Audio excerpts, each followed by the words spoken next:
Romanos capítulo 7, versículo 14 al 25. Romanos 7, del 14 al 25. Y dice así: porque sabemos que la ley es espiritual, mas yo soy carnal, vendido al pecado. Porque lo que hago no lo entiendo, pues no hago lo que quiero, sino lo que aborrezco, eso hago. Y si lo que no quiero esto hago, apruebo que la ley es buena. De manera que ya no soy yo quien hace aquello, sino el pecado que mora en mí. Y yo sé que en mí, esto es, en mi carne, no mora el bien. Porque el querer el bien está en mí, pero no el hacerlo.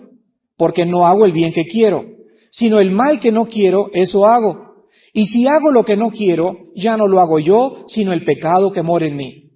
Así que queriendo yo hacer el bien, hallo esta ley, que el mal está en mí. Porque según el hombre interior, me deleito en la ley de Dios, pero veo otra ley en mis miembros que se rebela contra la ley de mi mente y que me lleva cautivo a la ley del pecado que está en mis miembros. Miserable de mí. ¿Quién me librará de este cuerpo de muerte? Gracias doy a Dios por Jesucristo, Señor nuestro. Así que yo mismo con la mente sirvo a la ley de Dios, mas con la carne a la ley del pecado. En esta mañana que vamos a hablar acerca de las dos naturalezas del cristiano, es importante que nosotros sepamos que la persona no cristiana, aquella que no ha sido regenerada, aquella que no ha sido convertida ni transformada interiormente, tiene solo una naturaleza, la naturaleza pecaminosa. El que no es cristiano no tiene remordimientos, el que no es cristiano vive en el pecado, está acostado en el pecado, está con su amante, sabe que está casado, sabe que está casada, sabe que es malo esto, pero él sigue tranquilo en su pecado. Ahora muy bien, cuando nosotros nos convertimos, entra a nuestra vida la naturaleza divina de Dios. Dice en 2 de Pedro que habiendo participado de las promesas de Dios, somos hechos participantes de la naturaleza divina.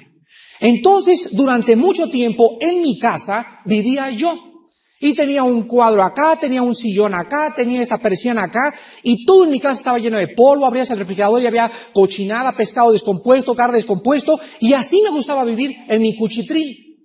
Y en eso llega un nuevo invitado a mi casa, vestido de blanco, y comienza a cambiar el cuadro, comienza a sacar del refrigerador todo, y a mí no me gusta que me cambien mi antigua manera de vivir. Entonces le comienzo a decir: oye, tú, pues, ¿qué te has creído? Pues si tú acabas de llegar. Y aquel dice: bueno, pero es que está mal que tú lo hagas. Bueno, pero es que a mí me gusta. Y nos comenzamos los dos a agarrar de la greña. Y entonces a veces le gano yo y vuelvo a meter al refrigerador todo mi cochinero y vuelvo a poner mi cuadro donde estaba, y a veces me gana él y a veces limpia la casa. Y durante mucho tiempo hay un pleito entre estos dos inquilinos, entre el bueno y entre el mal. Pues esta es la vida del cristiano. Cristo entra a vivir a nuestra vida y comienza a cambiar todo. Y entonces comienza el conflicto. Comienza la guerra entre la antigua naturaleza y entre la nueva naturaleza. Este conflicto, repito, no existe en la que no es cristiano. Vamos a ver nosotros en este pasaje, entonces, al estudiar de qué manera la antigua naturaleza se comporta, que de los versículos del 7 al 13, Pablo habló de su vida antes de su conversión. Esto es bien importante doctrinalmente. Pero de los versículos 14 que acabamos de leer en este momento hasta el versículo 25, no está describiendo la vida de una persona que no es cristiana. ¿A quién está describiendo este pasaje del 14 al 25? Está describiendo la vida cristiana normal. Está describiendo lo que es normal para un cristiano. Y lo voy a demostrar por 3 puntos, por 3 razones. Vean en primer lugar en el versículo 18, que dice Pablo: yo sé que en mí, esto es, en mi carne, no mora el bien. ¿Ustedes creen que una persona no cristiana tiene esta opinión de sí mismo? Una de las características de un cristiano es reconocer que tenemos pecado. El no cristiano le dices: oiga, usted necesita a Cristo. Yo siempre lo he tenido. Yo voy a la iglesia. A mí me bautizaron cuando era chiquito. Yo nunca me he divorciado. Nunca he sido una mala mujer, nunca he sido un mal padre. el no cristiano nunca reconoce su pecado. Siempre es justo ante sus propios ojos. Solo un cristiano, bajo la iluminación del Espíritu de Dios, puede reconocer: miserable de mí, hombre pecador. En segundo lugar, en el versículo 24 encontramos lo mismo. Pablo dice: miserable de mí, ¿quién me librará de este cuerpo de muerte? ¿Ustedes creen que el cristiano maduro piensa y habla de sí mismo de esta manera? Solo un cristiano maduro puede pronunciar estas palabras. El cristiano maduro, aquel que está caminando con Dios, aquel que tiene 10 años con Dios, tiene 15 años con Cristo y camina y quiere hacer el bien, muchas veces en su vida nos encontramos haciendo cosas que no queríamos hacer. ¿No es cierto? Ustedes no se imaginan qué difícil es estar casado con un pastor. Mi esposa me decía cuando yo tenía 4 o 5 años en Cristo: pero es que tú eres cristiano y eres líder y debes hacer más y más. Y mi esposa veía, ustedes no viven conmigo las 24 horas del día, pero ella que convive las 24 horas del día conmigo, veía un hombre débil. Veía pecado en mi vida, veía muchas veces que pasaban 3 días y no les daba devocionales a mis hijos. Y eso era más conflicto porque ellas nos exigen más a nosotros que a cualquier otra persona. Hasta que un día mi esposa comprendió que yo estaba haciendo lo humanamente posible, pero que yo era un hombre después de todo. No era un Dios. Era un hombre débil, sujeto a pasiones. Y que ella tenía que orar por esas debilidades mías. Tenía que comprenderme, teníamos que luchar juntos. Pero no podía idolatrizarme, ni ponerme en un pedestal, porque solamente Cristo tiene ese pedestal. Entonces el cristiano, por más santo y todo que sea, el cristiano se encontrará haciendo cosas que muchas veces no entendemos lo que hacemos, pero que ahí está la antigua carne, ahí está el pecado. Ya dije una cosa que no quería decir, ya vi algo que no quería ver, pero siempre está presente en nosotros la antigua naturaleza. Y hasta que Él venga, la tendremos tratando de usurpar el antiguo lugar. Entonces, esto nos prueba que solo un cristiano maduro puede verse realmente como un pecador. Vean el Salmo 51 y vamos a ver en este Salmo que David era un hombre conforme al corazón de Dios. Sin embargo, David escribe esto de él mismo, aquel que era conforme al corazón de Dios. Salmo 51, dice David: ten piedad de mí, oh Dios, conforme a tu misericordia. Conforme a la multitud de tus piedades, borra mis rebeliones.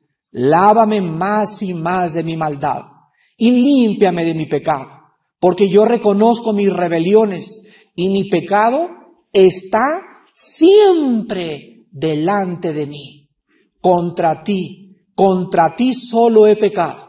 He hecho lo malo delante de tus ojos, para que seas reconocido justo en tu palabra y tenido por puro en tu juicio. He aquí en maldad he sido formado, y en pecado me concibió mi madre. Solo un hombre maduro, solo una mujer madura puede postrarse cada mañana de rodillas y decirle: oh Dios, lávame más y más de mis maldades. Fíjense ustedes que la característica más grande de un hombre de Dios es que mientras más santos seamos, mientras más crezcamos en Cristo, más descubriremos la maldad que hay en nosotros. Mientras más santos seamos, más aborreceremos ese pecado que ahí está presente en nuestras vidas. Vean Isaías capítulo 6 y vemos otro ejemplo en el profeta Isaías. Isaías 6. Isaías, hasta el capítulo 6, no puede penetrar en el mundo de Dios, ni Isaías puede ser útil en el reino de Dios, hasta que Isaías se viera a sí mismo como Dios quiere que nos veamos para poder ser usados por Él. Dice el capítulo 6, en el año que murió el rey Usías, vi yo al Señor sentado sobre un trono alto y sublime, y sus faldas llenaban el templo. Por encima de él había serafines. Cada uno tenía 6 alas, con 2 cubrían sus rostros, con 2 cubrían sus pies, y con 2 volaban. Y el uno al otro daba voces diciendo: Santo, Santo, Santo Jehová de los ejércitos, toda la tierra está llena de su gloria. y los quiciales de las puertas se estremecieron con la voz del que clamaba, y la casa se llenó de humo. Entonces dije: ¡ay de mí, que soy muerto! Porque siendo hombre inmundo de labios y habitando en medio de pueblo que tiene labios inmundos, han visto mis ojos al Rey, Jehová de los ejércitos. Y voló hacia mí uno de los serafines teniendo en su mano un carbón encendido, tomado del altar con unas tenazas, y tocando con él sobre mi boca, dijo: he aquí que esto tocó tus labios, y es quitada tu culpa, y limpio tu pecado. Después oí la voz del Señor que decía: ¿a quién enviaré? ¿Y quién irá por nosotros? Entonces respondí: heme aquí, envíame a mí. Noten en este pasaje que antes de que yo pueda ser usado por Dios, yo tengo que antes ver a Dios como Él es y verme a mí como yo soy. Él es un Dios santo, yo soy un pecador. ¿Cuál es el propósito de que la característica o el ingrediente principal en el servicio a Dios sea verme como yo soy y verlo a Él como Él es? El principal objetivo de Dios es para que nosotros durante toda nuestra vida nunca confiemos en nosotros. El día que yo me levante y no lea la Biblia y no oro, le estoy diciendo a Dios: no soy pecador. Eso es lo que le estoy diciendo con mis actitudes. ¿Se dan cuenta? Pero cuando yo me levanto y digo: oh Dios mío, ayer tuve pensamientos malos, y ayer estuve mal con ese hermano, y ayer fui un negligente y no visité a esa hermana, y mientras más confiese mi pecado y más me vea a la santidad de Dios, más dependeré yo de Él. ¿Cómo es posible que haya cristianos que tienen 3 días sin antes de acostarse decirle: Padre, lávame con tu sangre? Y los hay. ¿Saben quiénes son esos? Cristianos inmaduros. Un cristiano maduro todos los días le dice a Dios: lávame de mi pecado. Por eso son usados por Él. Porque se ven a sí mismos como Dios nos ve todos los días. Separados de mí, nada podrán hacer. En segundo lugar vemos nosotros, regresamos a Romanos, la segunda prueba de que este pasaje está hablando de un hombre cristiano, lo vemos en el versículo 16. Vean ustedes la opinión que Pablo tenía de la ley de Dios. Esta opinión no la tiene uno no cristiano. El versículo 16 dice: y si lo que no quiero, esto hago, apruebo que la ley es buena. Pablo reconoce, el hombre que está escribiendo esto, que la ley de Dios es buena. No juzga la ley, ni dice: tú tienes la culpa, Dios, por hacerme así. Él sabe que él es el problema. La ley de Dios solamente expresa la maldad de su corazón. En el versículo 19 se repite lo mismo. Porque no hago el bien que quiero, sino el mal que no quiero, eso hago. El no cristiano nunca reconocerá que está haciendo mal. Siempre, repito, se justificará a sí mismo. Y en el versículo 22 encontramos también lo mismo. Porque según el hombre interior, me deleito en la ley de Dios. El cristiano maduro ama los pensamientos de Dios, como decía David: oh Dios, cuán grandes, gratos han sido tus leyes ante mi corazón. Las amo más y más, y tu ley es santa y espiritual delante de mí. El hombre de Dios se regocija en la Biblia. El hombre de Dios ama lo que Dios le manda, pero el hombre de Dios se aborrece a sí mismo en su pecado. Y en tercer lugar encontramos nosotros en el versículo 17, la tercera prueba, las palabras de un hombre regenerado. Dice el versículo 17, de manera que ya no soy yo. ¿Se dieron cuenta? Ya no soy yo, sino aquello que mora en mí. Ya no soy yo el que hace aquello, sino el pecado que mora en mí. Aquí vemos 2 personalidades, ¿no es verdad? ¿Cómo que ya no eres tú? Pues entonces, ¿quién, Pablo? ¿Le estás echando la culpa a tu vecina? Nosotros sabemos a qué se refería Pablo. Ya no soy yo, ese yo es el hombre interior, es la nueva criatura.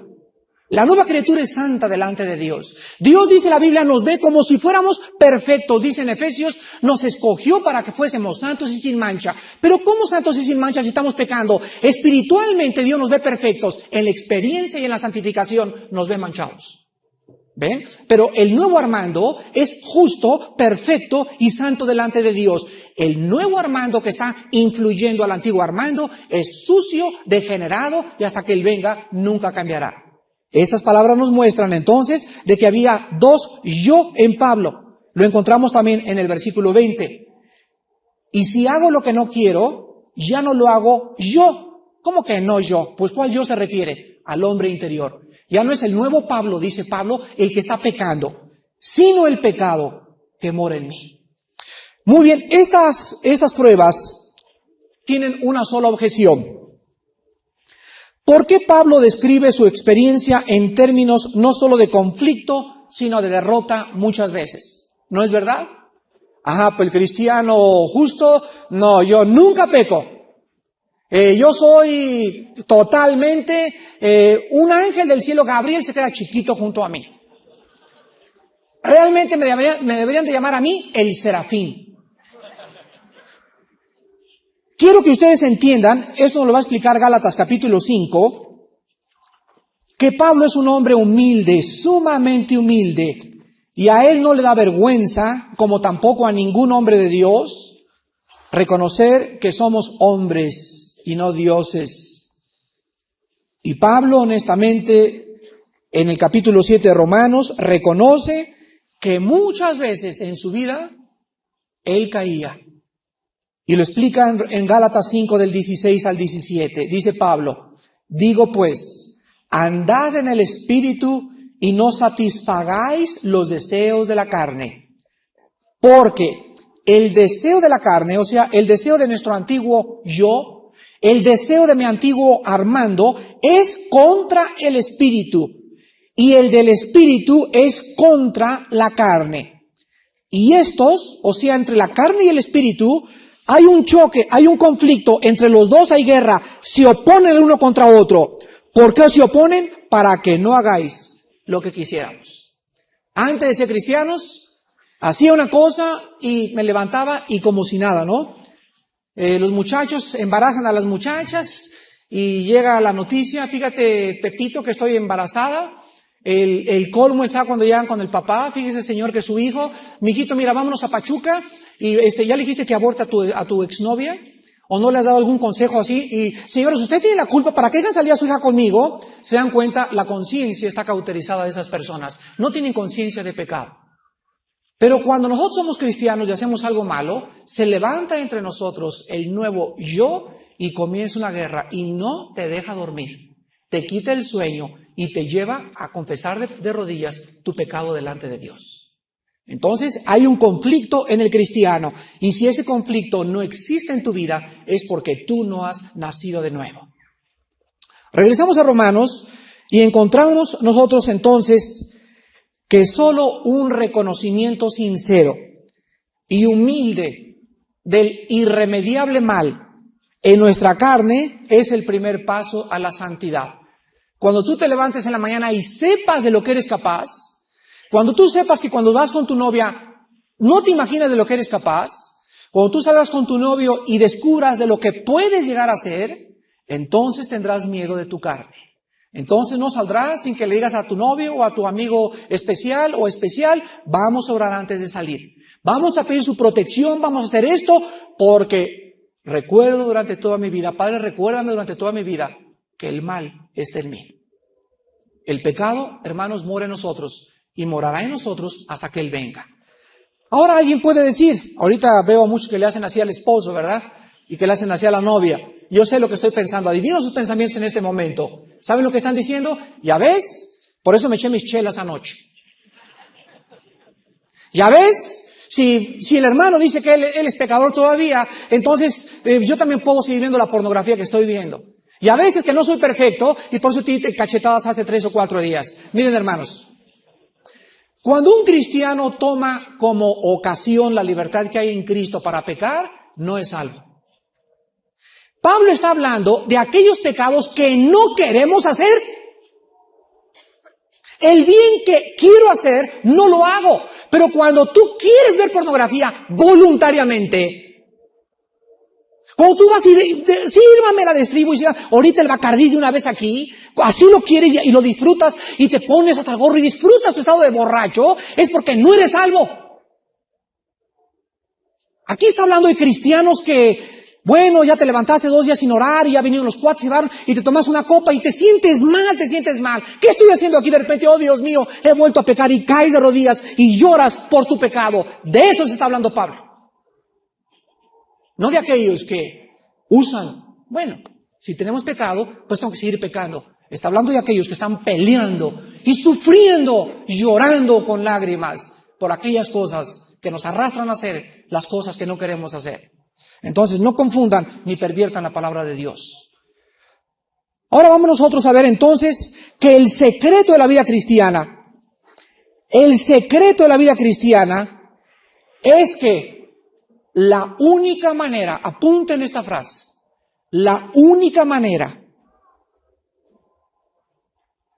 de llegar a la santidad es por el camino de la desilusión de uno mismo.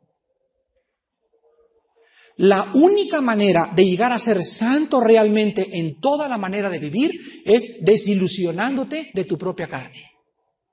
Solamente la muchacha y el matrimonio que saben que ahí me levanto y ahí está la carne, me acuesto y aquí está mi carne, salgo y aquí está mi carne. Solamente estos cristianos pueden tener victoria sobre la carne, porque saben que hay una guerra constante. El pecado cada vez que se levanta acomoda las bazucas y ¡prum! Vuelve a los tanques y apuntan como 10,000 soldados contra nuestro nuevo yo. Y el pecado está esperando que nosotros nos descuidemos para ¡prum!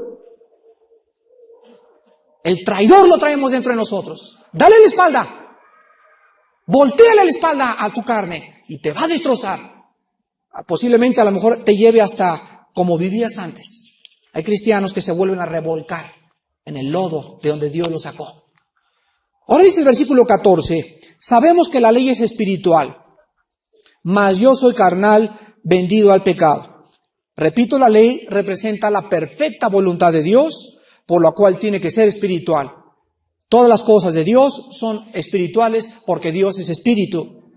Pero aquí hay una cosa muy conflictiva. Dice Pablo, yo soy carnal. ¿Se refiere a que es un cristiano carnal? Una vez llegó un hermano y me dijo, mira, Armando, si Pablo era carnalote, ¿qué se espera de mí? Un momentito. La palabra que se usa aquí en el original griego, carnal, es la palabra sarkinos, que significa no ser carnal, sino vivir y estar dentro de la carne.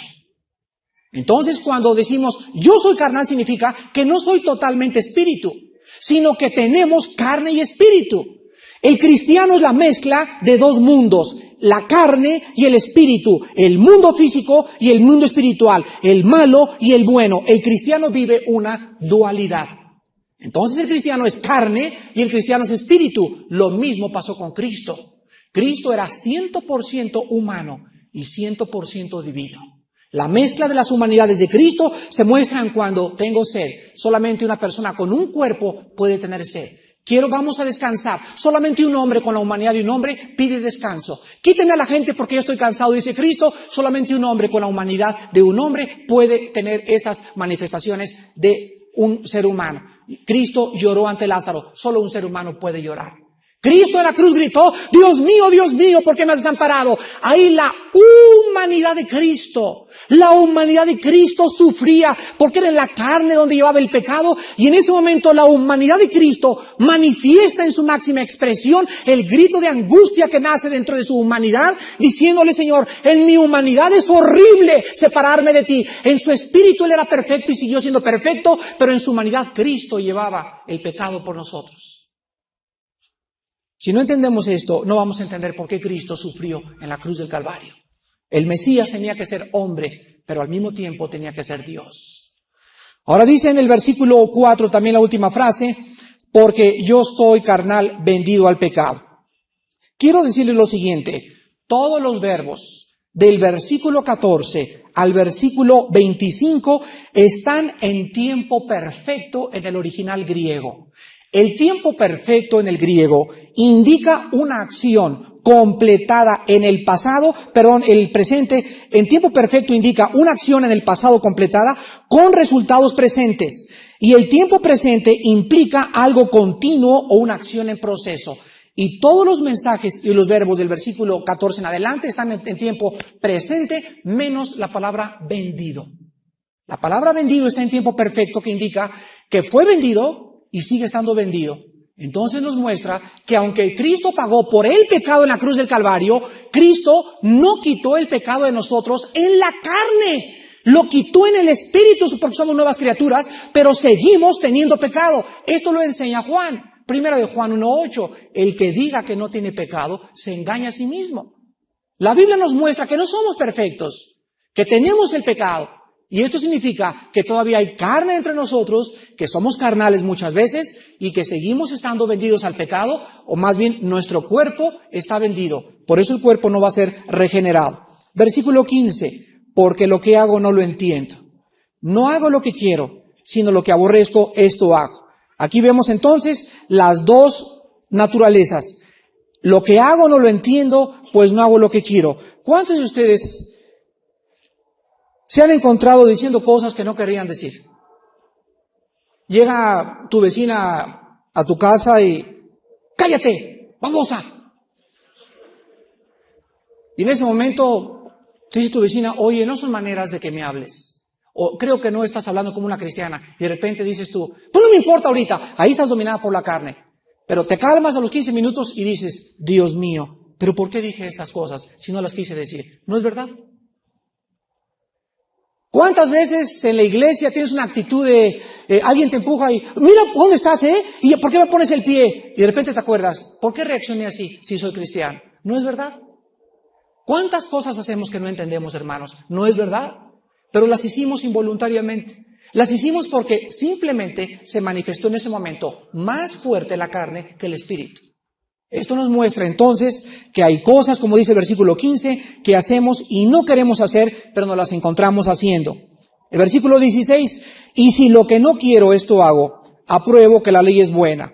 Entonces, cuando el antiguo hombre, aquí en este caso la codicia, está tratando de hacer algo o está codiciando algo, vas por la Perisur y ves ahí el nuevo carro Phantom. Venía el otro día con unos hermanos y, Armando, ¿ya viste el Phantom? Me decían, sí, ya lo vi. Ve el tablero, Armando. Sí, ya lo vi. ¡Qué bárbaro, Armando! El tablero. Oye, yo necesito un Phantom. Papá, cómprame un Phantom.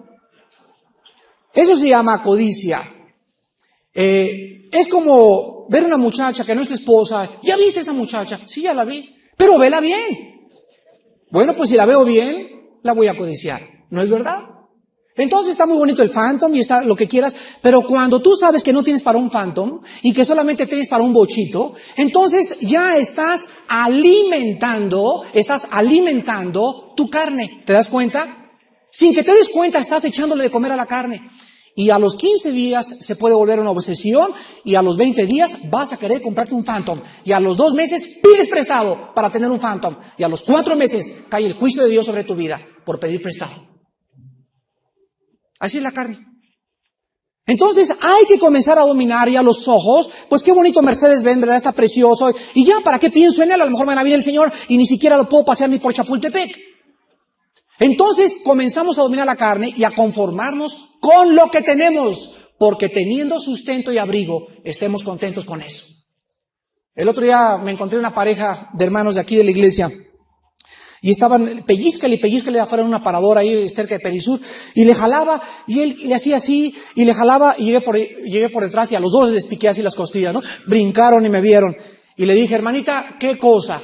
Y me dice, mira qué bueno que llegó el hermano Armando, le dice él a ella. Mira, Armando, tiene 15 minutos exigiéndome que le compre este vestido. Y estaba la hermana, mira nomás, y qué corpiño, y qué mangas, y qué encajes, órala para la boda del miércoles, etcétera, etcétera. Y me decía, Armando, ¿cómo ella sabe que no tengo dinero? Y me dijo, pues pide prestado, chiquito, usa tu tarjeta de crédito. Entonces agarré a la hermana, mi esposa lo oyó y se la llevó aparte, y le dije a mi esposa, dale una como nunca se la han dado a esta hermana. Cueréatela bien cuereada. Y háblale de la codicia y muestra el versículo de 1 Timoteo 6, donde dice, están teniendo sustento y abrigo, estemos contentos. Pues ya hasta las hermanas de lejos vi que se le salían las lágrimas, y a mi esposa le dijo, hermana, no presiona a su esposo, ni le haga, ni le muestre que usted decía cosas, porque su esposo va a tener que pedir prestado, o lo va a meter en drogas, o va a robar para darle gusto. Era una mujer codiciosa. Le dijo, mi esposa, bueno, mi hermana también, ¿verdad? Usted, sí, hermana, tiene un problema en su carne, es la codicia. ¿Cuántos de ustedes lo tienen? Alimentan y alimentan la codicia y crece y crece. Entonces dice el versículo 15, entonces lo que hago no lo entiendo, no hago lo que quiero. Y el 16, y si lo que no quiero esto hago, apruebo que la ley es buena. Ahora vamos a ver del versículo 17 al 23. Y quiero que vean ustedes en el versículo 17 que se repite 4 o 5 veces lo que anteriormente les dije. La frase de que el pecado está en nosotros todavía se repite en los versículos, en primer lugar dice el 17. De manera que ya no soy yo quien hace aquello, sino el pecado que mora en mí. La palabra mora es la palabra griega oikeo. Se encuentra en tiempo presente y la palabra oikeo significa habitar permanentemente. Vamos a traducirlo. Sino el pecado que permanentemente, día y noche, las 24 horas, ni un segundo me deja, está dentro de mí. Versículo 18. Y yo sé que en mí esto es en mi carne, fíjense, otra vez con otra frase se usa, no mora el bien. Versículo 21. Así que queriendo yo hacer el mal, hay esta ley que el mal está en mí. Versículo 23. Pero veo otra ley en mis miembros. ¿Cuál creen ustedes que es la ley en los miembros? Pues el pecado que mora en mí, el mal que está en mí. ¿Para qué enfrentar las pruebas del cristiano? ¿No se han hecho esa pregunta? Ay, ¿por qué no soy como ladrón junto a la cruz? Mira, Armando, el ladrón junto a la cruz se murió y codicioso, ladrón, sinvergüenza, parrandero, borracho, jugador, todo peor que el Flanagan, se fue inmediatamente al cielo. ¿Por qué Dios no hace eso con todos los cristianos? Es el único caso en toda la Biblia. Es el único caso y nos demuestra que la mayor parte de la experiencia de los cristianos no es igual a la del ladrón junto a la cruz. El cristiano normal se tiene que quedar a vivir y a experimentar la santificación, a enfrentar la lucha entre el bien y entre el mal y a ejercer la misma voluntad que tuvo hace miles de años nuestros padres en el huerto del Edén. Entonces, después de esta lucha, después de este conflicto, tú gritas en el versículo 24, como gritó Pablo. Miserable hombre de mí. La palabra miserable es la palabra griega talaiporos, con T de tato. Talaiporos. Y fíjense lo que significa en el griego. Esta palabra miserable significa el que está exhausto o sumamente cansado por un trabajo excesivo. ¿Cuántos de nosotros ya hemos llegado a este grado de qué cristiano, ni qué Biblia, ni qué hermanitos, ni qué vida nueva para mujeres, ni qué nada? Ya no quiero nada, ya, por favor, ya, déjenme en paz, no me visiten, no quiero saber nada. ¿No es cierto? No te asustes, eres un ser humano. No le digan carnalota. Está poseída la hermana, nos gritó anoche. Esa hermana, simple y sencillamente, está atravesando un exceso de trabajo físico, mental y espiritual en su alma y en su cuerpo que le está llevando a exclamar lo mismo que exclamó Pablo. Pablo aquí en este punto gritó con todas sus fuerzas, ya estoy cansado, este pecado todos los días contra mí, esta carne que no me deja, estas tentaciones que me hacen caer, ya, ¿quién me librará? Fíjense, dice, ¿quién? No dice, ¿qué? ¿Quién? O sea, es una persona el libertador, no es qué, no es un sistema ni un organismo, es ¿quién? Y él mismo dice, gracias doy a Jesucristo. Pero en primer lugar quiero que noten ustedes de qué está pidiendo Pablo que se le libre. ¿De qué está pidiendo Pablo que se le libre? De este cuerpo de muerte, de este cuerpo sujeto a corrupción. Aquí dice la Biblia, Armando, no es en tu espíritu, aquí en tu carne, no en tu cuerpo, en tu carne está el pecado. Ahí está el pecado. Y el pecado usa el cuerpo para expresarse. El pecado se expresa a través de mis ojos, a través de mis manos, a través de mis pies. Vean Romanos capítulo 6. Cómo el pecado usa el cuerpo u opera a través del cuerpo humano. Es un medio de expresión el cuerpo humano. Romanos 6 del versículo 12. No reine pues el pecado ¿en dónde? ¿Qué es lo que usa como reino? ¿Qué es lo que usa el pecado para dominarnos? Nuestro cuerpo. No reine el pecado en vuestro cuerpo mortal, de modo que lo obedezcáis en sus concupiscencias. Versículo 19. Hablo como humano por vuestra humana debilidad. Qué honesto es Pablo, ¿verdad? Hablo como humano, no como serafín, no como ángel. Yo sé que son débiles si yo mismo soy débil. ¿Qué cosa nos quiere decir? Que así como por iniquidad presentasteis vuestros miembros para servir a la inmundicia y a la iniquidad, ahora para santificación presentar vuestros miembros para servir a la justicia. Vemos que los cristianos tenemos la libertad de usar mis manos, mis pies. Yo puedo meterme al cine que yo quiera, al cabaret que yo quiera, al centro nocturno que yo quiera. Puedo meterme a la casa de la amiga que yo quiera. Mis pies, mis manos, mis orejas, mis 5 sentidos pueden ser usados para el mal o pueden ser usados para el bien. Depende de mí.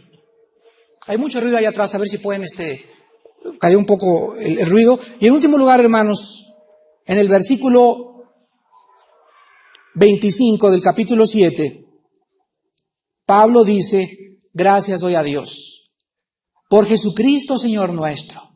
Y fíjense ustedes, aquí se resume la vida cristiana. Así que yo mismo con la mente sirvo a la ley de Dios, mas con la carne a la ley del pecado. Mientras no venga Cristo, nunca podremos tener la victoria total contra la carne. Cuando Él venga, dice en Filipenses 3, 20 y 21, nos entregará un nuevo cuerpo.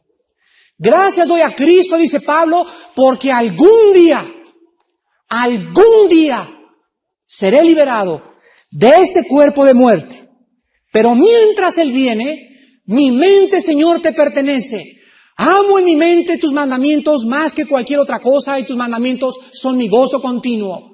Y mientras en mi interior mis deseos te quieren servir, seguiré viviendo en un cuerpo que seguirá atrayéndome hacia el mal. Y hasta que tú vengas, la guerra no acabará. Dichosos aquellos cristianos en esta mañana que han comprendido que el final de nuestra vida será la glorificación. Y hasta que Él venga, habrá enfermedades. Hay cristianos que dicen que las enfermedades no deben de tenerlas un cristiano porque Cristo pagó por nuestras enfermedades y nuestros pecados. Yo quisiera que esos hermanos examinaran en el original hebreo la palabra enfermedades en Isaías 53 y van a descubrir que se refiere a enfermedades del alma y del espíritu. Dios nos dejó un cuerpo sujeto a muerto y mi vista va a ser menos cada vez. Cada vez voy a oír menos. Mi abuelita ya le es muy difícil venir aquí y escuchar. Y era un hermano ahorita y le quería poner las manos para que recobrara el oído y le dije, oye, no es ángel y recuerda que gemimos dentro de nosotros esperando la redención de nuestros cuerpos. No nos dijo Dios, sean salvos y van a ser siempre saludables. Nunca perderán ya los sentidos porque la Biblia enseña claramente que nuestro cuerpo está sujeto a corrupción. A perder la vista, a perder el oído, a deteriorarse las células, a que mi corazón cada vez bombee menos sangre, menos rápido y hasta que Él venga seremos como Él es. Mientras tanto habrá enfermedades. Y si Dios nos quiere llevar a través de un cáncer, para nosotros el morir es ganancia. ¿No es verdad? Oremos. Padre Santo, en este momento la oración nuestra es que con todo nuestro corazón y con toda nuestra alma, de veras, mis hermanos puedan reconocer que hay pecado en nuestra vida. Aun cuando la paga del pecado es la muerte, y tú ya pagaste por la culpa del pecado, el pecado sigue tratando de volver a dominarnos. Sabemos que este pecado ya no hay juicio ni condenación para nosotros, pero mientras tú vienes, será nuestro siempre traidor. Si mis hermanos en esta iglesia, Padre, han comprendido claramente que no hay nada bueno dentro de nosotros, que es mentira que hay algo de bondad en nuestro corazón, que es mentira que somos buenos en el fondo, no es cierto. La Biblia dice perverso y engañoso es nuestro corazón más que todas las cosas. ¿Quién lo conocerá? Ni el psiquiatra, ni el psicólogo, ni la doctora corazón. Solo tú, Jehová Dios del cielo. Eres tú el único que sabe nuestros motivos para servirte. Y en nuestra vida hay maldad continua. Padre, cuando nosotros descubrimos eso, ya no somos los que tenemos confianza en la carne.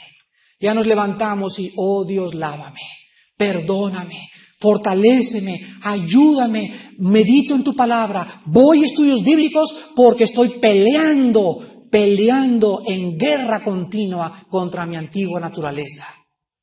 Hermanos en Cristo, no bajen la guardia. No bajen la guardia. Sobre todas las cosas, levanten el escudo de la fe, con el cual puedan apagar los dardos de fuego del maligno. Vístanse con los calzados de los pies, que es el Evangelio. No dejen de testificar. El testificar te fortalece. El hablar de Cristo te da gracia delante de Dios. También usen el yelmo de la salvación. Asegúrate que eres cristiano y tengan la coraza de verdad como escudo. La verdad delante de nosotros. No digas mentiras por teléfono. No digas mentiras para pagar impuestos, porque te baja la guardia, te baja el ataque y el diablo te va a destruir. Señor, ayúdanos y enséñanos las estrategias de la pelea cristiana para tener victoria y que tu nombre sea glorificado. En el nombre de Jesús. Amén.